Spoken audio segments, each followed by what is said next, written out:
Good day. Today we're going to talk about the standard-based assessment. So what is standard-based assessment? It is an approach that compares student performances to the standards rather than comparing them with other students. It is the measurement of students' learning according to performances, content, standards. Standards is defined as the skills and knowledge content which will need to be mastered by students in a certain time frame. Assessment is aligned to the attainment of the standards through the defined skills or competencies.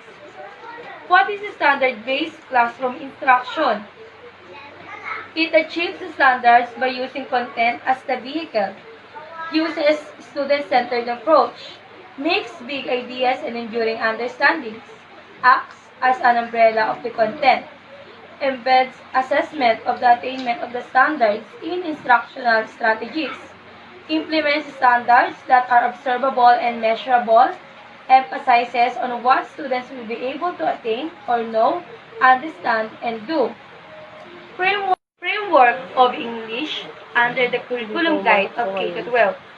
Communicative competence and multiliteracies. Language is the basis of all communication and primary instrument of true thinking, learning, language. Language are interrelated. The K-12 language, arts, and multiliteracies curriculum is anchored on the following language acquisition, which are the learning, teaching, and assessing principles. All languages are interrelated and interdependent.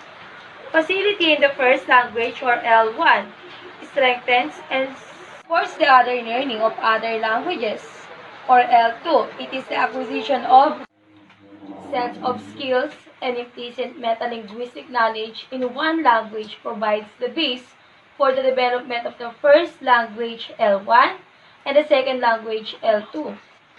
Language acquisition and learning is an active process that begins at birth and continues throughout the life. It is continuous and recessive.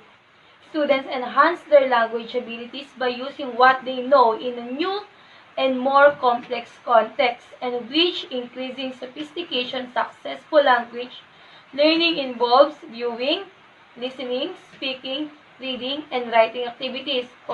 An effective language arts and multiliteracies curriculum satisfies the following principles. 1. Develops thinking and language through interactive learning. 2. Develops communicative competence and critical literacy. 3. Develops students' oral language and literacy through appreciate challenging learning. And 4. Assess and reflects the students' ability to interpret and or communicate in target language, and etc.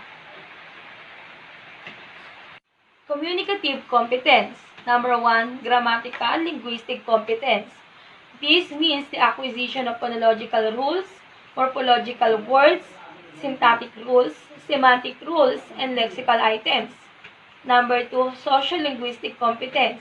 It refers to learning of pragmatic aspect of various speech, etc. Number 3, discourse competence.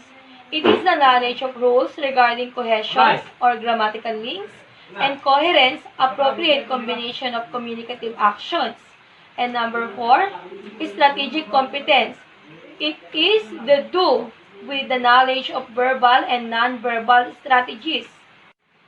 Standard settings is a global challenge in many non-English speaking countries. English language is introduced in early years in basic educations in the Philippines. Listening and speaking skills provide one of the most important building blocks for the foundation of the second language acquisition, which is the English language. These skills, the listening and speaking skills, are essential for developing reading and writing skills in acquisition.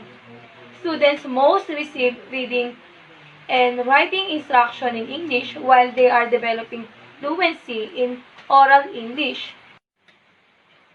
The APSAR standard-based test, it is developed in 2003 in response to the need to change from a norm reference testing to standard-based teaching.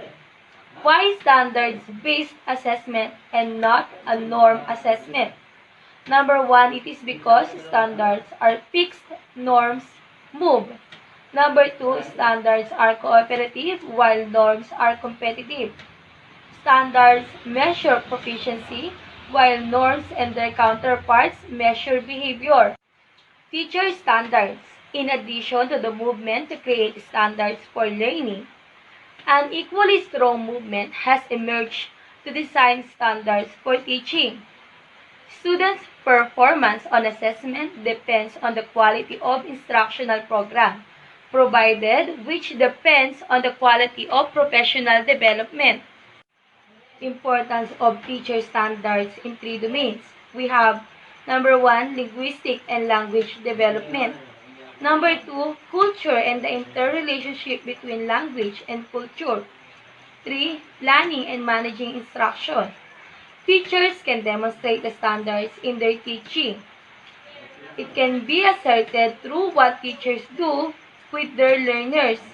The process used to assess teachers' need to draw on complex evidence of performance. Student learning is the heart of the teacher's performance. Performance criteria identify to what extent the teacher meets the standards. Test bias.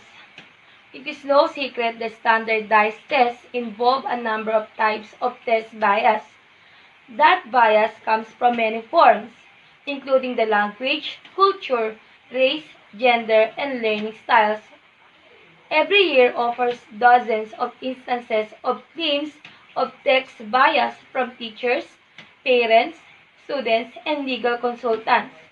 For example, reading selections in a standardized test may use a passage from a literary piece that reflects a middle-class, white, Anglo-Saxon norm. Lectures used for listening stimuli can easily promote a biased socio-political view. Expanding test batteries to include such measures would help to solve the problem of text bias. Ethical issues, critical language testing. Shohami 1997, page 2, further defines the issue that tests represent a social technological deeply embedded in education, government, and business. As such, they provide the mechanism for enforcing power and control. Tests are most powerful as they are often the single indications for determining the future of individuals. Test designers and the corporate socio-political infrastructure that they represent has an obligation to maintain certain standards as specified by their client educational institution. The issues of critical language testing are: test designers have a responsibility to offer multiple modes of performances to account for varying styles and abilities among test takers. Tests are deeply embedded in culture and ideology.